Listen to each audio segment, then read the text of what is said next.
Hi, I'm Karen from Simply Homeschool, and today I have a topic for you that all of us have angst over at some point, and that is our biggest homeschool fears. What do you think your biggest homeschool fears are?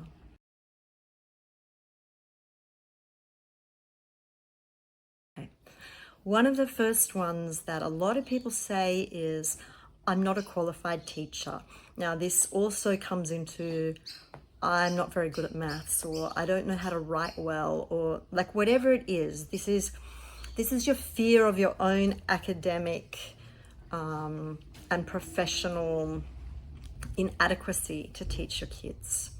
So what I want to say for that fear is that you don't need to be a teacher and you don't need to know everything. Okay? You don't need to be a teacher. You don't need to know everything.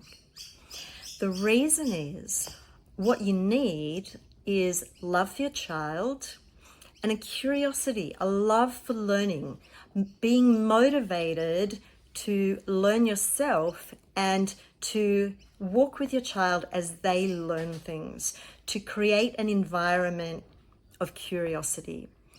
It's one of the things that matters to us in Simply Homeschool the most, is that we inspire curiosity, because this is the beginning of all learning. When you are curious, when your kids are curious, you're going to learn. Okay.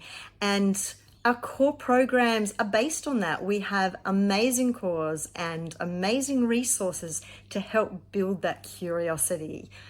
And that's really all you need, is that curiosity to start your journey.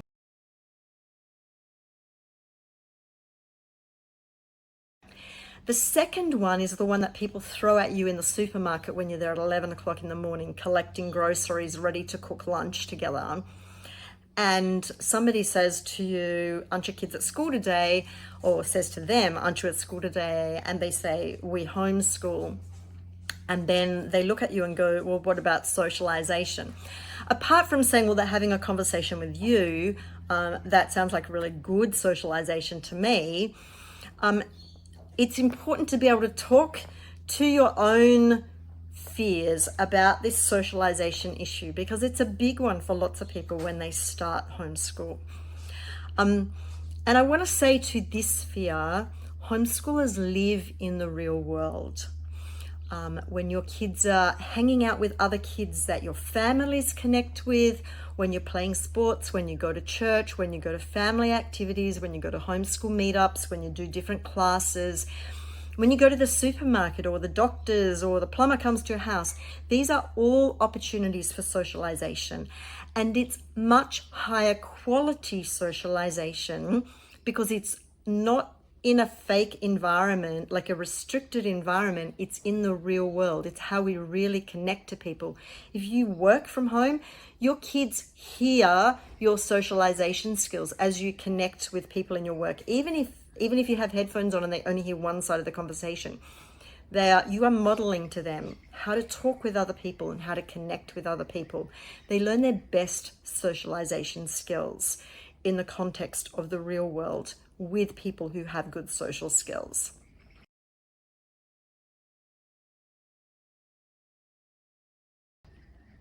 Okay, let me say, there is no behind. Okay, there is no behind. There is where you are now, and there's what you're ready to do next. And that's all. Where you are now, what you're ready to do next. Because kids in a classroom are not all in the same place either. And you don't have to be teaching the same things as what they should be learning today. The only things your kids are ready to learn is the things they are ready to learn. And so start where they are and learn the things that they're ready to learn. And that's all. And keep in mind with that one, keep in mind the really big picture, okay? The big picture is you're raising adults. And for kids to be able to go into the adult world with everything they need to have really good relationships. They need to have relationships with people, Okay, that's not on the curriculum. That's not a thing that anybody measures the behind with. They need really good mental health. It's hard to go into adult life without good mental health. Okay, so you want to keep working on their mental health, keep working on relationships, because these things matter the most. Okay, next one, they need positive passions. Okay, so positive passions are things that they love doing. They're competent at them. They feel confident to do them. And it doesn't matter what it is.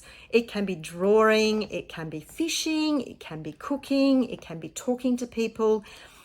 Whatever it is, it could be gardening, riding horses, it doesn't matter what it is. Positive passions that they feel competent and confident with. Okay, so keep in mind the things that matter most: relationships, mental health, positive passions. Okay, there's no behind.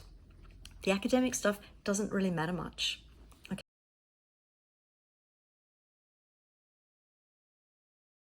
Even as parents without homeschooling, we sometimes feel overwhelmed.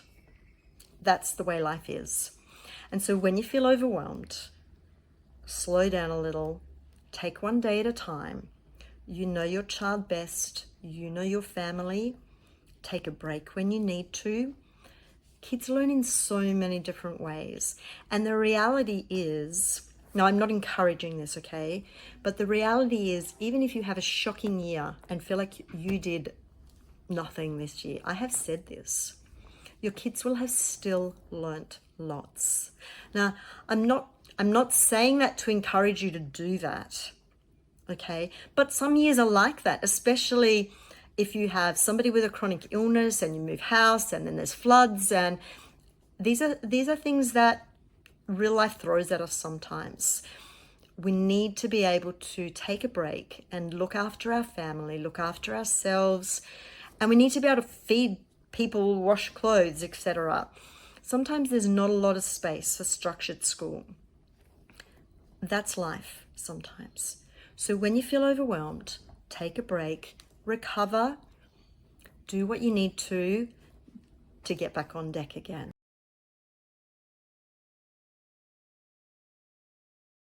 Number 5, what if I fail?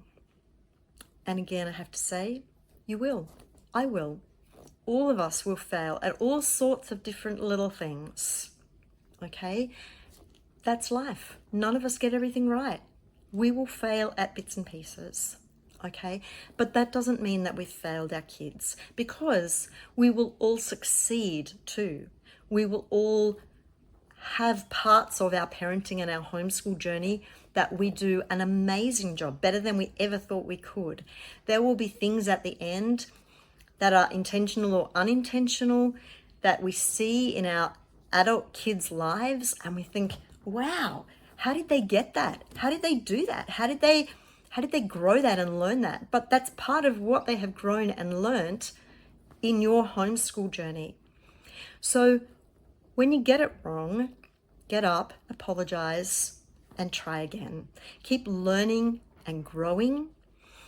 And I want to say one more thing, that when you're overwhelmed, when you feel like you're failing, you are actually modeling to your kids what real resilience is, what real perseverance is, what courage is, and what humility is. Humility to say, I didn't do that as well as I would have liked to, and that was unhelpful. Courage to have that conversation. Courage to go, actually, I need to talk to somebody and get some help to keep going with this. Perseverance to keep going. These are things that you are modeling to your kids in each day as you parent. And at the end of the day, homeschooling, the academic stuff, is just a small part of parenting. And you're already doing the parenting. So pick up all your parenting skills, apply it to the education part as well. You can do this.